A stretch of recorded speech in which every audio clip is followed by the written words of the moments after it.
Welcome back to the conflict hotline. We've got time for one more scenario. This one's called We've Already Tried That. Miki?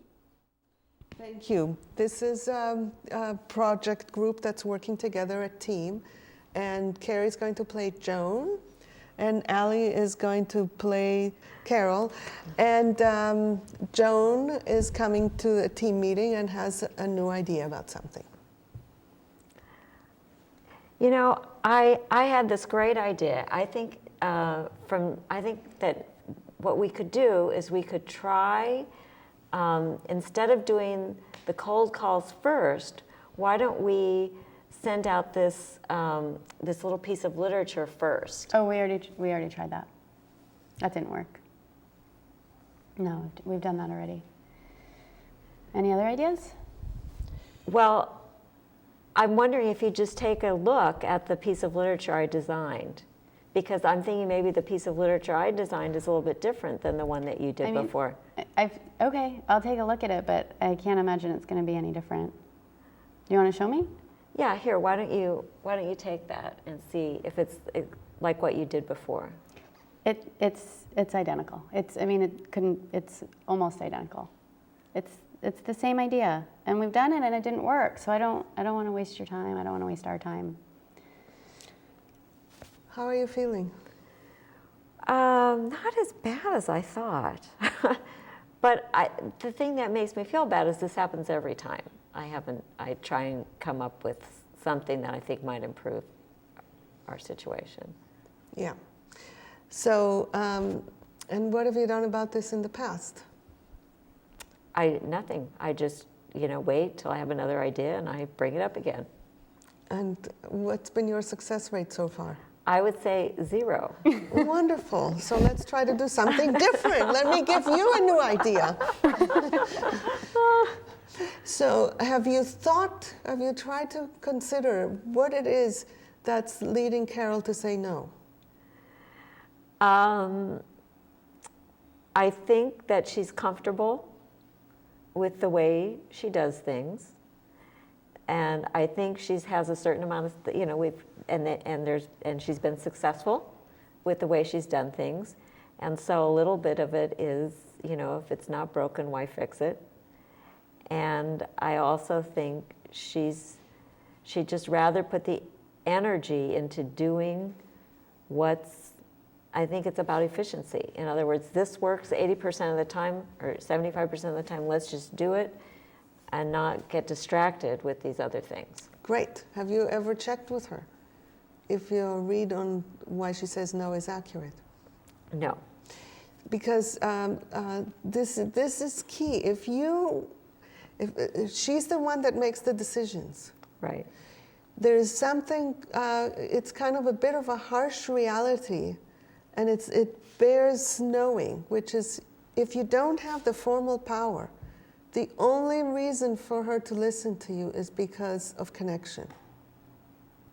She has no incentive to listen to you. So unless you can figure out a way to connect with her, you will always be on the sidelines. So win her trust.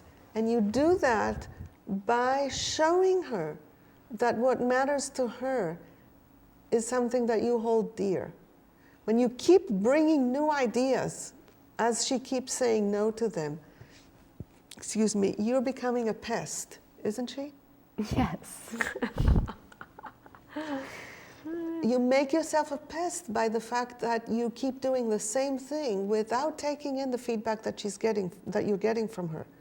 So I'd like you to engage with that feedback so that she has a sense that she's heard, that you care about her.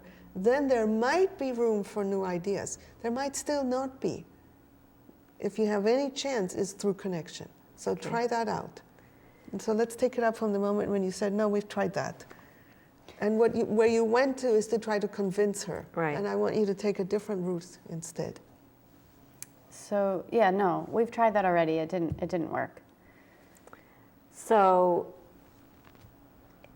it's not. What I'm hearing is a little bit of tiredness in your voice, like we're running over the same ground over and over when I bring that up. Yeah, yeah. let's pause right here for a second. Is there a relief for you in having that named? There's a relief that she's not pressuring me to look at it, that it's something different. Yeah. Yeah. So It's like something new is happening, and that's a relief. Yeah, because that rut was not going anywhere. Yeah. Okay, carry on. So, Yeah, I am tired. yeah. Yeah. So, it's interesting because what came up in me is I wanted to express something, and I have a feeling she's not ready to hear anything yet. No, she's not. Yeah. So, But you, in order to be able to stay with her, you need to listen to yourself. right. Why is it that you want to express right now? What is it that you want to express and why? Not to her, to yourself. Yeah, should I say it out loud so Yeah. people, yeah. Okay, so what I wanted to say is, I so much want to contribute to this situation, and I just don't know how, because I just got here and I don't know any of the history. I don't know anything. Great. I don't know anything that's been done. So for you, in order to have the strength to stay with her, it's almost like you need to honor your own desire to contribute inside, because she's not honoring it. It's on you to honor it, to give yourself energy to stay with her. So it's almost like you take a tiny breath inside. I so much want to contribute, and I want my contribution recognized, and I want it to mean something. And you say that all inside yourself. Breathe, and then you have more room to stay with her. Okay? I'm going to try that.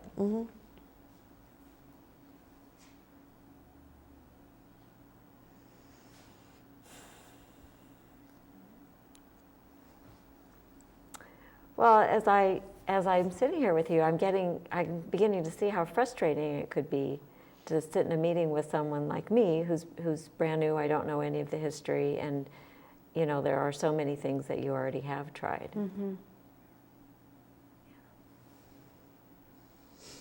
Yeah, thank you. And remember that what you want to convey to her is that you understand what's important to her. So if you can name the values or the priorities or the goals or the vision that matter to her, she will have a sense of, oh yeah, she gets it. So, and that part of the frustration is how much you really do want to be able to move forward and serve the community that needs our help so much. Yeah, and I think I'm doing a good job. I mean, don't you think we're doing a good job already? That's a very, very powerful clue. So what I'm hearing in that is that every time you come in with a new idea, she hears it somehow as a criticism. Right. You wouldn't know this unless you had this conversation. And if she hears it as a criticism, she'll never be open to new ideas. So, yeah, I do think we do an amazing job. That's why I wanted to. Oh, yes. You're taking it to you. You see? Yeah. So, I want to pause because it's so easy, especially when you're asked a question about you. Yeah. It's very easy to shift the focus to you and go down the rabbit hole into doing all the things that you wanted to do. It's like, yes, and keep the focus on her. Yeah, especially when your boss asks you a question. It's like, think you got to answer it. Yeah. So I just want to track back so I'm remembering what she said. So you said, don't you think we are doing a good job? Is that what you said? Yeah. So. Yeah, I mean, don't you think we're doing a good job? So I want to jump in here because it looks like it's taking some energy here to stay and connect. And it seems like that's the gist of this moment because we are getting to the close of our show here. So I want to just see if we can distill the highlights from this. I want to start by saying In moments like this, every second that you can stay with the other person, put the energy and stay with the other person, builds more trust and more of a foundation for the future. Even the effort is really worth it because it bears fruit, sometimes in the instant and sometimes over time. And it seems like what really allowed you to do that was to take that breath and take the responsibility of kind of getting centered yourself. It seems like one of those tricky situations where you can depend on the other person to honor you, honor what's important to you, and sometimes we need to just honor what's important to us in order to create that to maintain that connection and stick with it. Any other insights from this or any of the other scenarios that stands out for each of you? One thing that's standing out for me is I know in a lot of workplaces, like efficiency is so important to people. And so that point you made about like, well, it can take a lot longer if you don't deal with the connection now, and that it might take a little bit more time up front to deal with the connection, but that it ends up saving time in the long run. I think that's a really important point. The thing that really stood out for me was when, in the scenario with the caller, with Elise, when you said, yeah, sure, you can tell me what you want to say, but don't try and convince me. How attuned we have to be to hearing that no. Because it sounded to me like a yes, and if I were in Elise's situation, I would be very tempted to explain myself if I heard that. So I liked you pointing that out, that it was really a no. Anything that stands out to you in addition? Well, I mean, I think that the last moment was very interesting where she asked me a direct question about, don't you think so? And it really seemed like an invitation for me to respond to that question, especially from someone who has authority over me. It seemed almost like a command.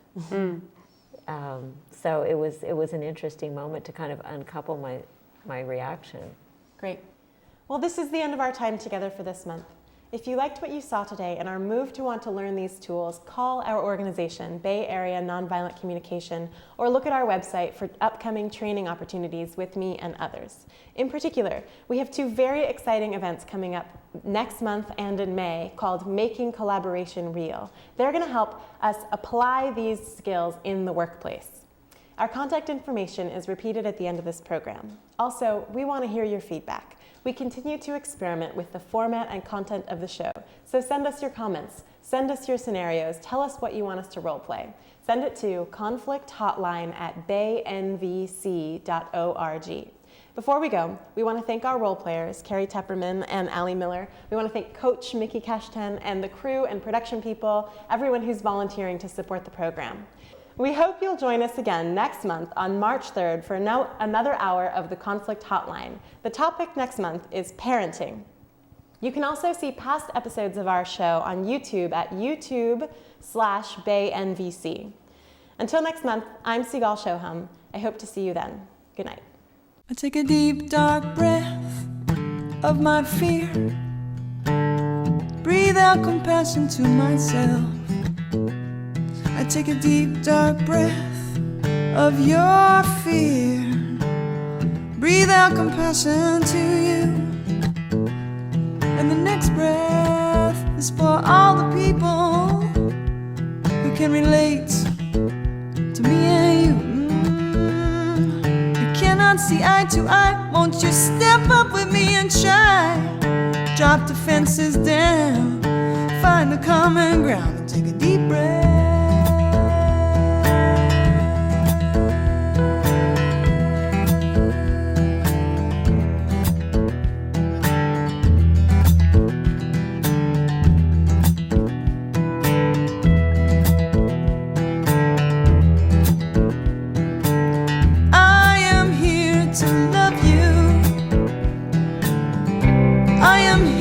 To free you, yeah, enemy.